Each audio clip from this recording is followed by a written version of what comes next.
welcome back to this channel. Today we are going to see linear magnification produced by spherical mirror. हम linear word add करते हैं क्योंकि 12th standard में भी एक तरीके का और लीनियर एक तरीके का और मैग्निफिकेशन आता है, लेकिन 10th के हिसाब से हम नॉर्मली उसको मैग्निफिकेशन भी कह सकते हैं. तो magnification as the word suggest, magnification produced by spherical mirror. Magnification शब्द का मतलब ही होता है मैग्नीफाई, मतलब कोई चीज़ कितनी बड़ी हुई. ऑब्जेक्ट आपने इतना सा रखा, इमेज आप कितनी बड़ी आके बनी, 4 गुना इसकी, तो मैग्नीफाइड है. ऑब्जेक्ट इतना सा रखा, इमेज इतनी सी बनी. तो कोई ना कोई फिजिकल क्वांटिटी की ज़रूरत है यहाँ पे जो हमको बताए कि भाई ऑब्जेक्ट के रेस्पेक्ट में इमेज आपकी बड़ी थी या छोटी थी. उस चीज़ को हम बोलते हैं मैग्निफिकेशन. तो ये एक कंपैरिजन है हाइट ऑफ इमेज और हाइट ऑफ ऑब्जेक्ट का, और इसी कंपैरिजन को, इसी रेशियो को हम बोल देते हैं मैग्निफिकेशन. जो आप बुक्स में देखते हैं बड़ी बड़ी डेफिनेशंस लिखी होती है, कुछ भी नहीं है इसमें डेफिनेशन जैसा. क्या है, सिर्फ height of image upon height of object is equal to magnification. यहाँ से हम अपनी डेफिनेशन बना लेते हैं. Magnification produced by a spherical lens is defined as the ratio of the height of image to the height of object is equal to, means is, height of image upon height of object is called magnification produced by that mirror, है ना. Now comes in terms of object distance and image distance. तो आपको पता है कि V से हम image की डिस्टेंस को बताते हैं, मिरर से कितने दूर ऑब्जेक्ट रखा है, कितने दूर इमेज बन रही है. इन डिस्टेंसेस को हम U और V में बताते हैं. U ऑब्जेक्ट का डिस्टेंस होता है, V इमेज का डिस्टेंस होता है. जब हम ऑब्जेक्ट और इमेज डिस्टेंस के टर्म्स में ये डेफिनेशन बताएंगे तो हम इस फॉर्मूले को यूज़ करेंगे. कैसे बताएंगे? The ratio of the distance of the image to the distance of object. क्योंकि यहाँ माइनस साइन भी है तो हम 2 वर्ड्स ऐड कर देंगे, नेगेटिव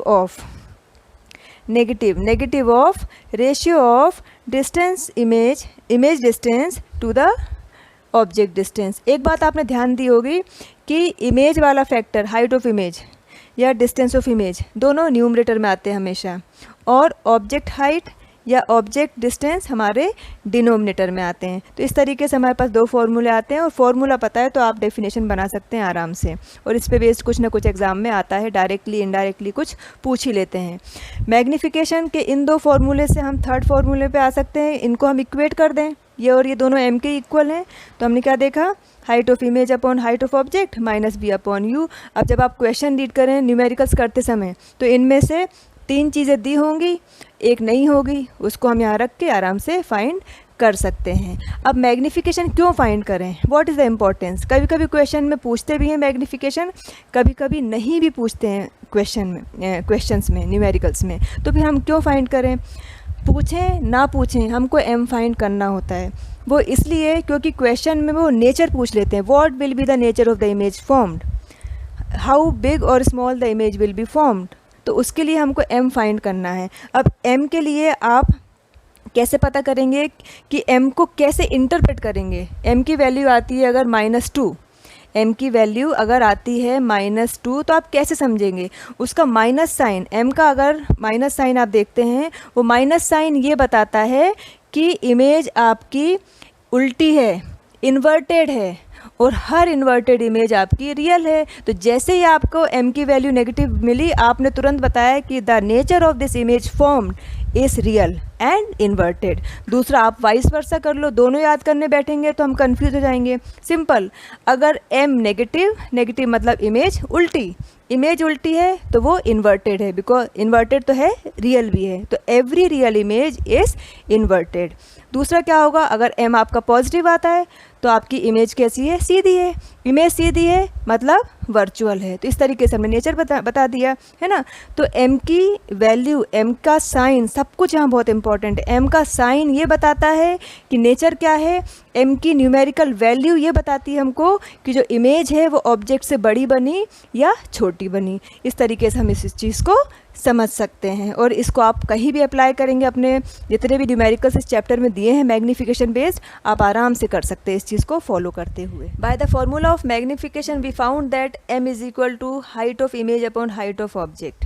यह हमने एक और फॉर्मूला देखा था, m is equal to -v upon u.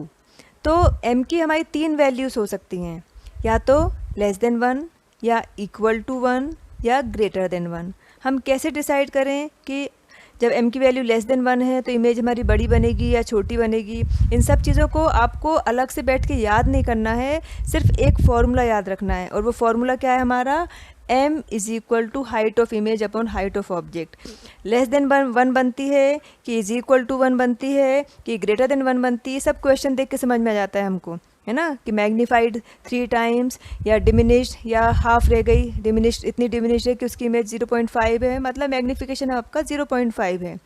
एक बात। दूसरी बात, m के जो न्यूमेरिकल वैल्यू होती है उसको देख के हमें दो बातें समझनी है। फॉर एग्जांपल कि मैग्नीफिकेशन दिया हुआ है हमारे पास m is equal to -2, magnification कितना दिया है? -2।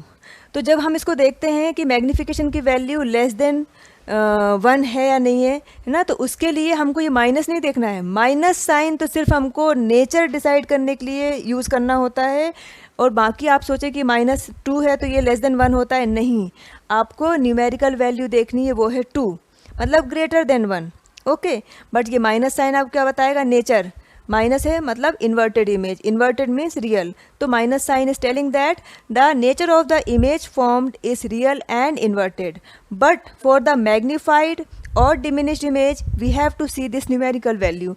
ये 2 हमको बता रहा है कि m is greater than 1। Greater than 1 में क्या कंडीशंस आएंगी? लेस देन 1 में क्या कंडीशन आएगी? इक्वल टू 1 में क्या कंडीशन आएगी? ये सब अपन 1 बाय 1 यहाँ देख लेते हैं, ताकि आप सिर्फ एक फॉर्मूला याद रखें और आप सब कुछ बता सकते हैं। Now we are going to see a numerical based on magnification. Magnification based numericals बहुत डिफिकल्ट नहीं होते अगर हम उसका बेसिक चीज़ समझ लें। यहाँ पे आप देख सकते हैं ये एक NCERT क्वेश्चन है, chapter 10 light reflection and refraction का। A concave mirror produces 3 times magnified real image.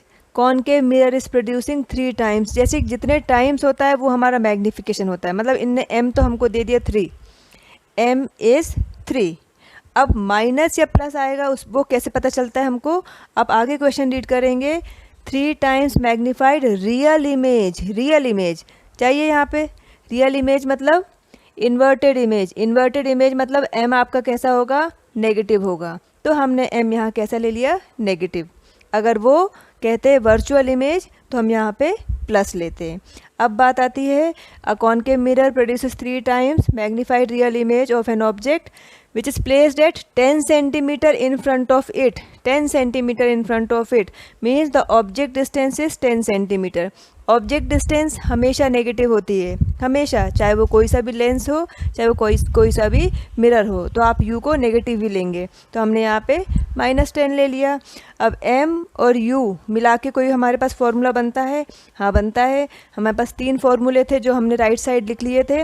आप देखेंगे m is equal to -v/u में एक चीज़ मिसिंग है, दैट इज़ v। हम उसको आराम से यूज़ कर सकते हैं। चलिए यूज़ करते हैं अपन। m is equal to -v/u। m की वैल्यू कितनी है? -3। v की वैल्यू हमको फाइंड करनी है, v की वैल्यू हमको फाइंड करनी है कि इमेज कहाँ बनी है। फिर हम देखेंगे u कितना है हमारा? -10। जब आप इनको वैल्यूज़ को रखेंगे तब इसका स्पेशल ध्यान रखेंगे आप कि साइन के साथ रखेंगे। u आपका नेगेटिव था, u आपने नेगेटिव रखा, m आपका नेगेटिव था, m आपने नेगेटिव रखा। फॉर्मूले में भी माइनस साइन है तो हमने वो वाला भी माइनस साइन यहाँ पे लिया है। ये माइनस कैंसिल हो जाएगा इस माइनस से, तो ये तो हो गया पॉजिटिव। ये 10 हमारा जब इस साइड आएगा तो इस -3 से मल्टीप्लिकेशन होने के बाद ये बन जाएगा -30। तो आप देखेंगे v कितना आया? -30। मीन्स इमेज जो बनी है वो हमारी 30 सेंटीमीटर डिस्टेंस पे बनी है in front of the mirror. जिस तरफ ऑब्जेक्ट रखा है उसी तरफ, तभी तो हमारा v नेगेटिव आ रहा है, क्योंकि u भी नेगेटिव है हमारा।